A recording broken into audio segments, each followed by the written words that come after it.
मित्रों, इस वीडियो में हम पांडवों का जिक्र करने वाले हैं। अभी फिलहाल अमरकंटक की ऊंचाई से नीचे जाने वाले मार्ग पर हम लोग शहडोल जनपद की ओर जा रहे हैं। शहडोल मध्य प्रदेश का एक ऐसा जिला है जहां पर पुरातत्व, प्राकृतिक, धार्मिक, ऐतिहासिक और पौराणिक कथाओं वाले कई चमत्कारी और अद्भुत स्थल पाए जाते हैं और उन्हीं में से एक स्थल हम लोगों को मिला है और हम लोग वहीं पहुंचने वाले हैं। शहडोल जनपद का एक बुढ़ौरा तहसील है और बुढ़ौरा तहसील के बाजार चौराहे से 10-12 किलोमीटर अंदर जंगली मार्ग से जाने के बाद हमको लखवरिया नामक एक गांव पड़ा है। कहा जाता है कि पांडवों ने अपने वनवास काल के दौरान का कुछ समय इस स्थान पर बिताया था और इसी स्थान पर रहते हुए उन्होंने वहाँ की जमीन और वहाँ की चट्टानों को काटकर 1 लाख सुरंगों का निर्माण किया था। चूंकि वहाँ पर 1 लाख सुरंग और गुफाओं का निर्माण कराया गया था, इसलिए उस गांव का नाम लखवरिया गांव पड़ गया है। मित्रों, अभी अमरकंटक से हम लोग लौट रहे हैं। आपको बताऊं कि अमरकंटक बहुत ऊंचाई वाले स्थान पर है और ऊंचाई पर चढ़ना कठिन कार्य होता है और उस ऊंचाई से नीचे उतरना उससे भी अधिक कठिन कार्य होता है।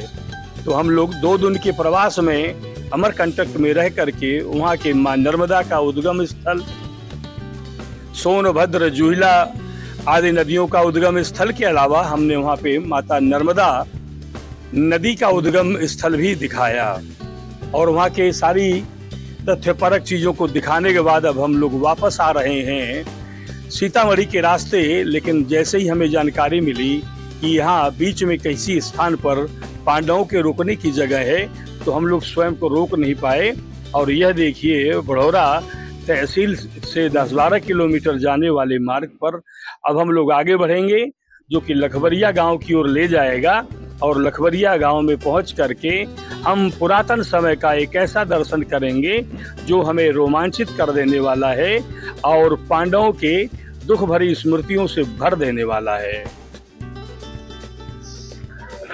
मित्रों, अभी हम लोग शहडोल जनपद में हैं और शहडोल जनपद में एक बड़ी अद्भुत जगह हम लोगों को देखने को मिली है। लखवरिया गांव है और लखवरिया यहाँ का नाम इसलिए पड़ा है, लोगों ने बताया कि लखवरिया यहाँ का नाम इसलिए पड़ा है कि पांडव जब यहाँ पे रहने आए थे तो उन्होंने लाखों गुफाएं बनाई थी अपने रहने के लिए। वनवास के समय जब जुए में हार गए थे वो लोग, 13 साल का वनवास था उनका, तो उस दौरान यहाँ पर उनका आना हुआ था और यहाँ की चट्टानों को काट करके उन्होंने लाखों गुफाएं बनवाई थी, इसलिए उसका नाम लखवरिया गांव का नाम पड़ गया है। और मैं आपको बताना चाहूँगा कि लखवरिया गांव में पार्वती जी के महामाया स्वरूप का मंदिर है। यहाँ पर हम आपको अंदर दिखाएंगे। प्रभु श्री राम जानकी का मंदिर है। तो अभी आप देख रहे हैं कि यह जगह पुरातत्व अभिलेखागार एवं संग्रहालय मध्य प्रदेश के संरक्षण में है और दूसरी चीज ये है कि संरक्षित स्मारक के रूप में इसे घोषित किया गया है। मित्रों, लखवरिया गांव यही है, मध्य प्रदेश के शहडोल जनपद के बुढ़ौरा तहसील का लखवरिया गांव, जहां हमें श्री राम जानकी का मंदिर मिला। यह श्री राम जानकी के मंदिर का बाहर से देखा जाने वाला दृश्य है और हम जल्द ही आपको यहाँ की चट्टानों के बीच बने सुरंगों का दर्शन कराएंगे। मित्रों, यह स्थान बहुत ही महत्वपूर्ण है। पांडवों ने अपने अज्ञात वनवास का समय यहाँ गुजारा था। और सबसे बड़ी चीज कि जब हम इसे अपनी तर्कों की कसौटी पर कसते हैं तो पता चल जाता है कि जिन स्थानों पर हम आए हैं वो कितने सच्चे हैं या वे सच्चाई से कितने दूर हैं। और यह स्थान मध्य प्रदेश शासन की ओर से अधिग्रहित कर लिया गया है।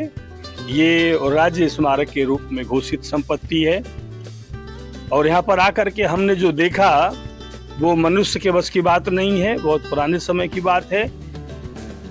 कहने को क्या रखा है आप स्वयं ही देख लीजिए। इन गुफाओं में, इन सुरंगों में बने इन कक्षों में महादेव बाबा विराजमान है। और महादेव बाबा के शिवलिंग का दर्शन करने के बाद यहाँ के अन्य ढेर सारी गुफाओं में महादेव बाबा विराजमान है। इनके अलावा अन्य देवी देवता भी विराजमान है। और इसके अलावा सुरंगों का एक विभाग ऐसा भी है जहाँ पर सिर्फ निवास है पांडवों का। और ये हमारे हनुमान जी, और हनुमान जी के अलावा अंदर वाले सुरंग में भगवान गणेश जी और ये दीवार पर बैठे हनुमान जी। और जब हम दूसरी ओर जाते हैं तो सामने सुरंग में बैठे हुए महादेव बाबा के साथ में माता पार्वती जी हैं। और माता पार्वती जी के इस विग्रह को देखने के बाद हम दाहिने की ओर मुड़ते हैं तो हमें फिर से महादेव बाबा का एक अद्भुत शिवलिंग दिखाई पड़ता है। और आपको बताता चलूं कि यहाँ आप जितने शिवलिंग देख रहे हैं वे सारे पांडवों के जमाने की हैं। और यह जो चट्टान आप देख रहे हैं, जिन चट्टानों को काट कर अंदर से सुरंग बनाया गया है, मित्रों लखबरिया गांव में ये चट्टानों का साम्राज्य है। और लगभग 8000 वर्ग मीटर की दूरी में इन चट्टानों का साम्राज्य है। और कहा जाता है कि इन चट्टानों को काट कर जो सुरंग नुमा कक्ष बनाए गए हैं वो आपके सामने हैं। और जो सामने सुरंग दिखाई पड़ रहे हैं वो तो आप देख पा रहे हैं, लेकिन इन अंदर जाने के बाद इन सुरंगों के अंदर सुरंग हैं और फिर उन सुरंगों के अंदर भी सुरंग हैं। कहा जाता है कि अगर ठीक तरीके से अनुसंधान किया जाए तो इन चट्टानों के सुरंगों के अंदर से नीचे जाने वाले रास्तों में भी आपको सुरंगों का एक जाल मिलेगा। इन्हीं सुरंगनुमा कक्षों में पांडवों ने अपना अज्ञातवास बिताया था। यह स्थान शहडोल जनपद के मुख्यालय से लगभग 50 किलोमीटर दूर है। यह स्थान लखबरिया की गुफाएं या लखबरिया केव्स के नाम से प्रसिद्ध है।